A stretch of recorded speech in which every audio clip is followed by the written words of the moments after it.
नमस्कार उत्तराखंड। उत्तराखंड की माँ, माटी मानुस, जल जंगल जमीन की आवाज, आपका अपना चैनल राष्ट्र नीति उत्तराखंड। दोस्तों, अंकिता को इंसाफ दिलाने की एक और कड़ी में आपका स्वागत। और आज का एपिसोड इस सीजन का सबसे खतरनाक और सबसे विश्लेषणात्मक एपिसोड होने वाला है। कारण क्या कि चार्जशीट फाइल हो गई है और चार्जशीट के 500 पन्ने, 100 गवाह। क्या है पूरी चार्जशीट में, एक एक बिंदु इस वीडियो के खत्म होते होते आपको पता चल जाएगा। इसके बाद जो हम दूसरी बात करेंगे कि वीआईपी पर चार्जशीट में क्या बोला गया, क्या कहती है वीआईपी पर चार्जशीट, ये सबसे बड़ा मुद्दा है।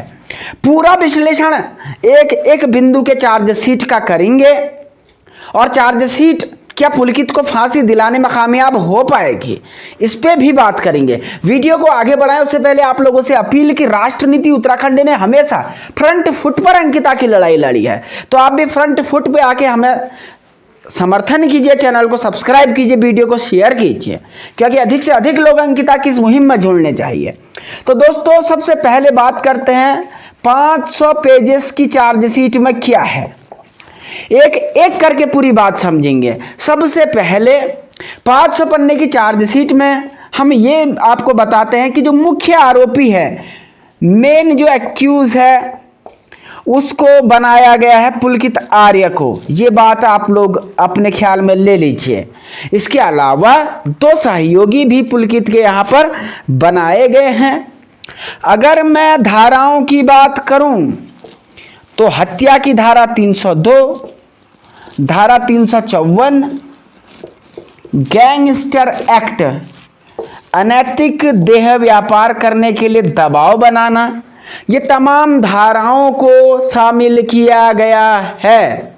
सबसे इंपॉर्टेंट धारा 302 धारा है। अगर ये धारा प्रूफ हो जाती है तो पुलकित को सजा होने से कोई नहीं रोक पाएगा। ये सबसे बड़ी बात, सबसे बड़ा विश्लेषण मैं आपको बता रहा हूं। तो ये पहला पोर्शन जो हमने देखा कि भैया धाराएं कौन कौन सी हैं। आगे बढ़ते हैं इस पूरे जो है घटनाक्रम में कि 500 पन्नों के अंदर लिखा क्या है। ये सवाल भी चार्जशीट के बारे में सबके मन में होगा।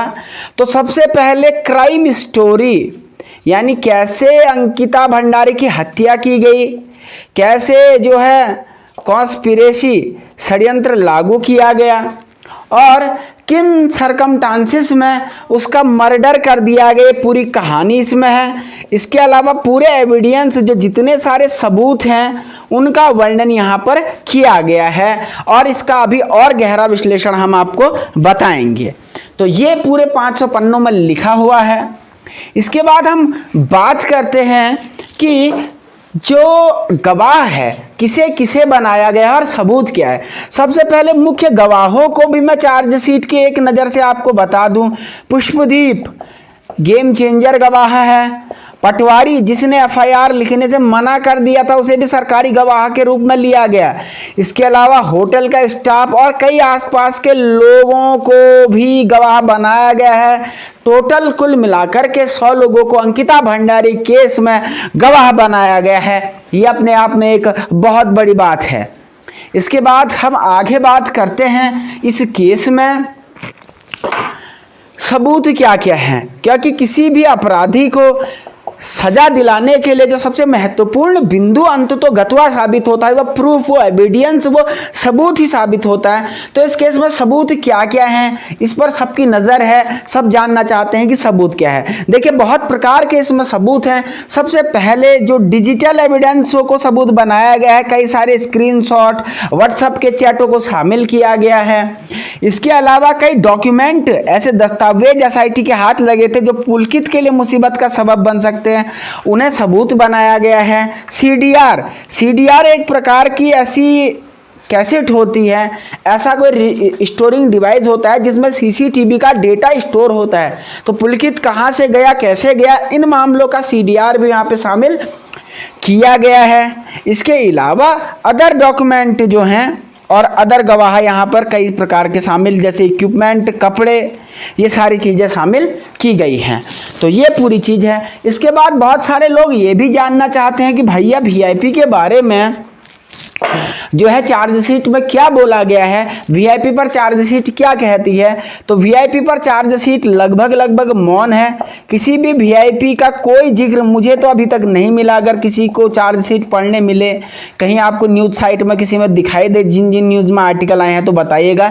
लेकिन जितनी मेरी जानकारी है, मैं 99.9% श्योर हूँ कि वीआईपी का नाम इसमें नहीं दिया गया है, जबकि वीआईपी की थियरी को ही खारिज करने की कोशिश की गई है। तो ये पूरी चीज हमने चार्जशीट का एक एक आपको बता दिया कि चार्जशीट के अंदर क्या है। अब रहा सवाल कि क्या चार्जशीट में जो सबूत हैं, ये सबूत पुलकित को सजा दिलाने के लिए पर्याप्त हैं। ये सबूत इधर पे लूप होल्स शामिल हैं। ये क्वेश्चन है, ये सवाल है कि चार्जशीट में क्या कोई लूप होल, क्या कोई कमजोर कड़ियां हैं, या ये चार्जशीट पुलकित को फांसी के तख्ते तक पहुंचाने के लिए पर्याप्त है। इसके लिए देखिए दोस्तों, हम पढ़ेंगे पूरी चार्जशीट के डेटा को, हम इधर उधर से इकट्ठा करते हैं, उसके बाद इसका विश्लेषण करते हैं, और कल इस मुद्दे पे हम जरूर चर्चा करेंगे कि क्या चार्जशीट वास्तव में, कल के एपिसोड में देखिए कि पुलकित को उसके अंजाम तक पहुंचाने में क्या कामयाब होगी, और क्या अंकिता का इंसाफ कर पाएगी चार्जशीट। और अंत में यही कहूंगा कि अंकिता भंडारी केस में फ्रंट फुट पे सबसे निष्पक्ष, कानूनी रूप से वैलिड विश्लेषण हमने लगातार किया है। आप लोग हमारे साथ जुड़े रहिए, क्योंकि अकेले हम ही हैं जिसने लगातार इस मुद्दे को उठाया है, लड़ रहे हैं और इसका लीगल विश्लेषण किया है। बहुत शुक्रिया, धन्यवाद, नमस्कार। देखते रहे राष्ट्र नीति उत्तराखंड।